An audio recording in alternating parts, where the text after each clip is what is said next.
Don't believe it. He's not in love with you. I saw Challengers the other night.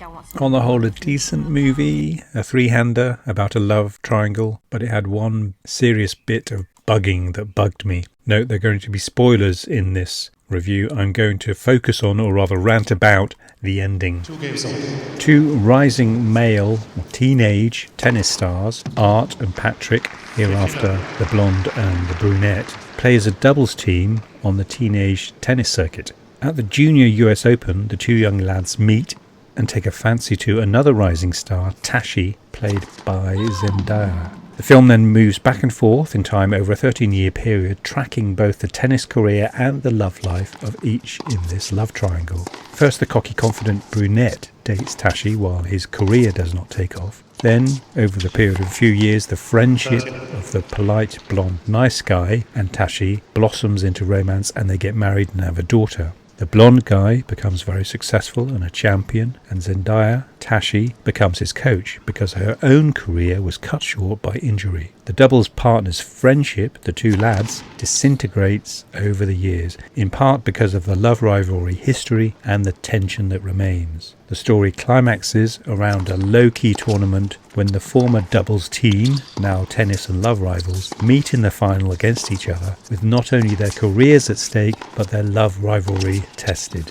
I could go into further detail, but you get the gist. On paper, the story, as told in the film, is quite complicated as the film moves back and forth through time, but following the story in the cinema is relatively straightforward. In short, the performances are good, the direction is perfectly fine, though nothing eye-catching. There are some niggles, or I had some niggles on how the editing of the story, as it moved back and forth in time, and the soundtrack as well, wound me up a little, but I let it go. They did well on the whole. My one bugbear, however, is the ending.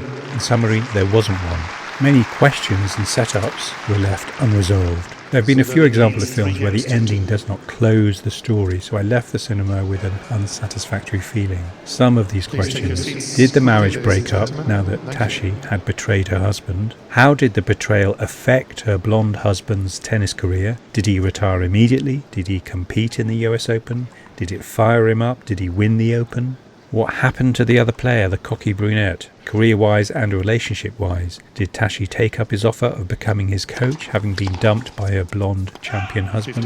Did Tashi and the brunette get back together romantically, if her marriage had indeed broken up? Did all the events and personal choices lead to a happy ending for the three people in the marriage? I left the cinema a little confused, and I wondered, had I missed something? However, as it turns out, I was not the only person confused by this open ending. In the Vulture article, The Dummy's Guide to the Ending of Challengers, it asks, who won the match? We won't ever know, because that's when the screen cuts to credits. If you want to play the percentages, the odds are that the brunette, Patrick, will be able to defeat Art, the blonde, who is now in peak physical condition and with the fire in his taut belly, are pretty slim. He, that's Art, came to get into a mental space where he can win the US Open, and now he can. But we never saw that, so we don't really know.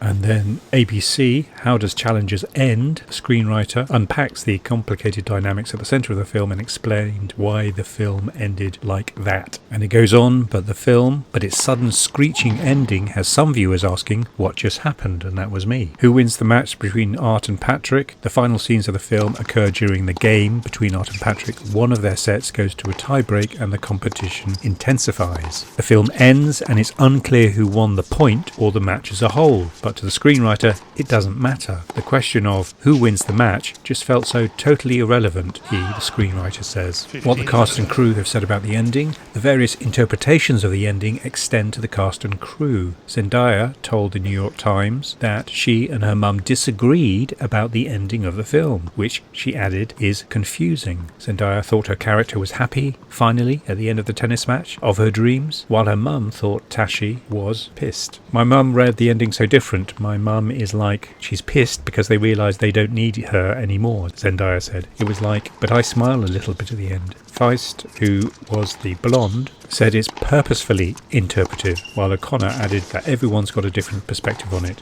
I have referred to this habit of not ending a story elsewhere, where films leave the end hanging. In another recent film review, I talked about American Fiction, where they did something similar. This practice doesn't work for me. If you've been building up all these questions and imponderables during the course of the film, then don't resolve them at its conclusion. It is just annoying. It reminds me of Dexter. Series 1 to 4 were good, then they had a few wobbles in the various series afterwards, but the series finale was a damn squib, and it spoiled the whole of the Dexter experience when everything was left hanging, or it's all just a bit wet. The ending was mystifying at best to people, confounding, exasperating, frustrating. You have to go hard at the end. Dexter should have been caught in spectacular fashion or retired to Argentina to start a new life with his girlfriend and his son, having escaped the justice system altogether. So to my mind, when you have a story, it must have an ending. Otherwise, what's the point? In some ways, a story is defined by its ending. So when composing a story, you need to know where you are headed, where the story is headed. And often there is a moral to the story, a message of sorts. Not the message, but a message, a moral that shows the consequences of people's actions. So, the possible options. You could have the happy ending, where everybody wins. Zendaya Tashi does not sleep with her ex-boyfriend, the brunette, the night before the tournament, but the ex-boyfriend decides to throw the match anyway for his old friend and let his old tennis partner friend win the tournament. The blonde champion has a confidence bounce and wins the US Open. The brunette player also manages to get into the US Open, perhaps as a doubles partner, playing with his old teenage friend, his blonde friend, and they win the doubles tournament too. It's a nice, happy, feel-good ending. Everybody matures and everything is resolved. I don't believe it. Or you could go with the unhappy ending, where everybody loses. The blonde player won the match, splits up from his wife and coach, Tashi, then, almost despite her, goes on to win the US Open before retiring. His old pal, the brunette, also loses his career, with perhaps a sub-option of Zendaya Tashi, now out of a coaching job, getting back with her brunette ex-boyfriend romantically, or maybe only professionally as a coach. Everything is unsatisfactory, but it's an ending, or maybe you could go with something in between. Anyway, that's my gripe, my rant, but nobody asked me. Until next time, like, subscribe and all that rubbish.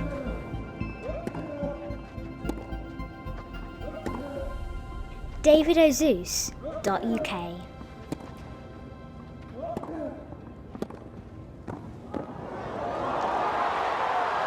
I don't believe it.